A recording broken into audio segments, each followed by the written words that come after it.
Salve, salve nação, comece a emagrecer, tudo bem? Dr. Maurício aqui em mais um episódio da nossa série de perguntas e respostas, uma dúvida dos leitores.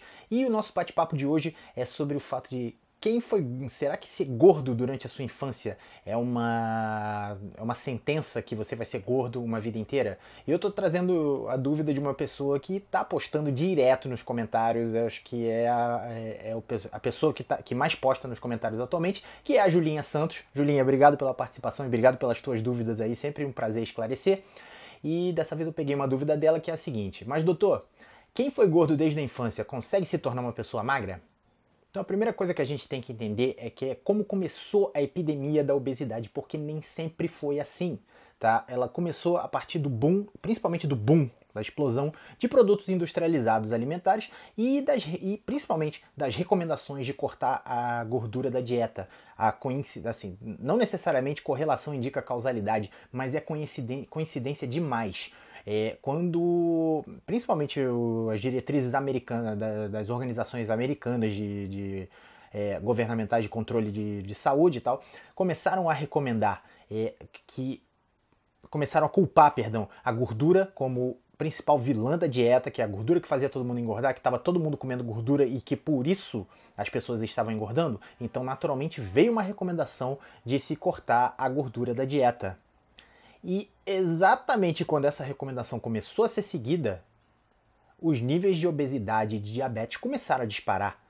Então, pera lá, tudo bem, você não vai esperar que todo mundo siga essa recomendação, mas houve também um movimento a respeito na indústria alimentícia do ponto de você começar a retirar a gordura da dieta. E outra coisa, quando uma entidade oficial se pronuncia a respeito de alguma coisa dizendo que não é saudável, naturalmente o público vai acreditar naquilo, porque eles têm autoridade.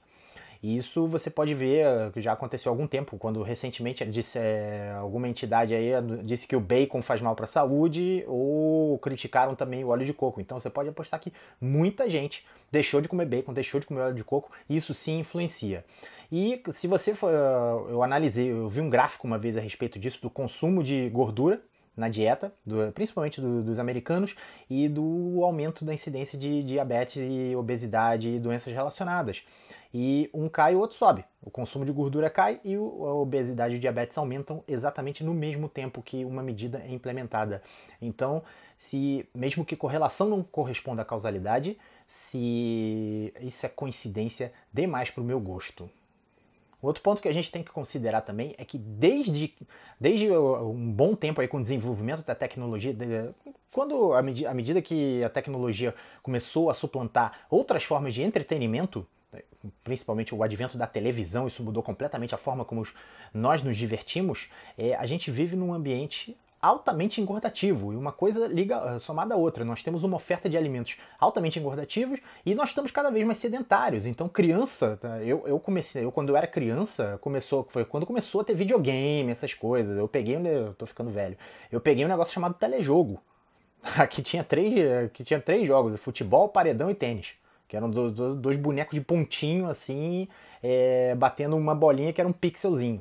Tá, hoje em dia você tem videogame aí, eu tô meio por fora de PlayStation, tal, tô meio por fora de videogame.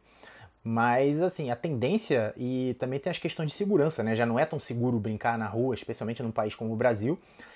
Ou seja, a tendência é que as crianças fiquem cada vez mais em casa e cada vez façam menos atividade física, como nossos avós se divertiam brincando de pique. Eu cheguei a brincar de pique também na escola. Correndo na rua, jogando bola e por aí vai. Isso está cada vez menos e começa desde a infância. Aí você vai colocar todos esses fatores num caldeirão e o resultado é que nossas crianças estão se tornando cada vez mais obesas. E em última análise, isso acaba levando a crença que se uma vez você foi gordo, você cultivou hábitos ruins, eu vou chegar nessa parte mais pra frente, você vai ser gordo para sempre. Isso tem a ver com a questão do hábito e eu vou falar disso mais adiante. Mas agora eu quero trazer uma população aqui que é um exemplo que desmonta a tese da tendência a engordar, que seria aquela história, todo mundo usa isso muita gente usa isso como desculpa, minha família é gorda, todo mundo é gordo na família, então eu sou gordo também, não tem jeito para eu emagrecer. E aí eu vou ter que trazer essa população que são os simpáticos índios Pima da América do Norte. E o que aconteceu, qual é a história desses índios Pima? Esses índios Pima, ao longo do tempo, eles viveram num local com muita escassez de alimentos. E o que acontece? Isso geneticamente acaba selecionando os indivíduos mais adaptados a reter gordura no corpo. Por quê? São aqueles que vão ter mais nutrientes vão conseguir ter mais nutrientes quando você tiver um período de seca, de fome e por aí vai. E aí o que aconteceu com os índios Pima? Isso, ao longo dos anos, foi selecionando essa população. Então, é uma população que tem uma tendência, note bem que eu estou falando tendência, uma tendência absurda a ter problemas como diabetes e obesidade quando expostas a uma alimentação ruim. Porque isso, há tempos, há milênios, isso foi vantajoso para eles, permitiu que eles sobrevivessem, que os indivíduos mais aptos, ou seja, aqueles que pudessem reter mais gordura, eles sobrevivessem. Tá? Tivessem mais chances de sobrevivência, e aí eles passavam a genética adiante e no final das contas toda a população tem essa característica. Só que no mundo atual, o que a gente vive com estímulo ao sedentarismo e essas porcarias de alimentos, isso é deletério, isso é prejudicial para eles, eles pegam diabetes, eles desenvolvem diabetes com uma facilidade absurda, sem falar em outras doenças, e são bem fofinhos, entre aspas. E aí, o que aconteceu? À medida que o tempo foi passando, esses índios Pima foram separados geograficamente e viviam lá na América do Norte, entre Estados Unidos e México. E você tem uma população de índios Pima que ficou nos Estados Unidos e outra que ficou no México. E aí é que entra o pulo do gato, porque a população de índios Pima que ficou lá nos Estados Unidos, eles começaram a absorver, obviamente você está no meio ali com McDonald's, todas aquelas porcaria que americano come, e eles começaram a se integrar nesse meio, se adaptaram a esse meio, e a consequência é, os índios Pima, os descendentes de índios Pima que ficaram nos Estados Unidos, eles têm altíssimo índice de obesidade, eu vi uma estimativa que 80% são obesos, e aí sem falar na incidência de diabetes, hipertensão, cardiopatias e por aí vai. E aí vamos descer a fronteira, vamos passar para o México. O que aconteceu com os índios Pima mexicanos? Os índios Pima mexicanos, eles preservaram o estilo de vida que eles tinham anteriormente, ou pelo menos boa parte desses descendentes ainda vivem como viviam antigamente. E como é que esses índios Pima viviam antigamente? Eles eram basicamente caçadores-coletores. Tá? Eles tinham um alto índice de atividade física, que eles tinham que sair para caçar, eles têm que cuidar da lavoura e por aí vai. Basicamente viviam no meio rural. E apesar da mesma genética dos índios Pima americanos, dessa tendência a engordar, o estilo de vida, o hábito dos índios Pima mexicanos acabou dando o seguinte resultado: os índios Pima do México são magros. Tá? E isso desmonta qualquer tese em relação à tendência, porque nenhuma tendência, o ponto é esse aqui, nenhuma tendência sobrevive a uma boa alimentação, uma alimentação equilibrada, uma alimentação emagrecedora e a hábitos que levam a pessoa a emagrecer. Esse é o ponto e os índios Pima estão aí para provar isso. Então, se uma pessoa faz um esforço hercúleo e consegue emagrecer, ou então a pessoa apresenta uma grande dificuldade para emagrecer e fala que é tendência, etc., isso é uma coisa extremamente subjetiva, tá? Você, primeiro, não tem como provar que isso é uma tendência. Segundo, todo mundo vacila, tá? Mesmo quem diz que faz tudo certo. Recentemente, eu prestei uma consultoria a uma pessoa que estava fazendo a dieta cetogênica, segundo ela, e aí eu falei, ela me descreveu alguns dos alimentos, eu apontei alguns erros que ela estava cometendo, e ela me mandou a resposta, disse que estava satisfeita com a consultoria, etc, etc, e ficou completamente assustada porque ela estava fazendo tudo errado. Tá? Ela estava comendo alimentos que não entram na cetogênica, como frutas, inhame, batata doce e por aí vai. E a pessoa chega e alega que está fazendo tudo certo. Não tá. Tá? No caso, ela não estava. Então, voltando à pessoa que vacilou, e você tem que levar em conta também o ambiente altamente tentador que nos cerca. Se você der um vacilo, você tá ferrado. É um docinho que você come aqui, você acaba criando o hábito de abrir exceção. E eu tô com essa pauta, inclusive, para um episódio futuro. Então, o ponto é 100% de chance, tá, se essa pessoa engordou de novo ou tem dificuldade, que ela não está mantendo ou não está atingindo um estilo de vida que leva a emagrecer. Esse é o segredo, no final das contas, é o hábito. O que eu acho interessante da questão do hábito é que muitos hábitos que a pessoa acaba dizendo que é uma tendência genética, na verdade não é uma tendência genética. Essa pessoa herdou esses hábitos da família, esses hábitos foram cultivados desde a infância e isso acaba reforçando, Julinha, aquele estereótipo da pessoa que se foi gorda, ela vai ser gorda. Na verdade, essa pessoa vai ter uma tendência absurda a se prender a esses hábitos que são engordativos. E eu vou invocar aqui um fenômeno que eu chamo de a maldição da família italiana. Que diabos é isso? Então imagina aquela pessoa que é descendente de italiano e foi criada à base de uma alimentação tipicamente italiana, ou seja, explodindo de carboidrato. massa, pizza, nhoque, por aí vai. Se bem que nhoque é massa, pizza é massa também. Enfim, você entendeu o que eu queria dizer. Tá? E o que acontece? Esse hábito é cultivado desde a infância.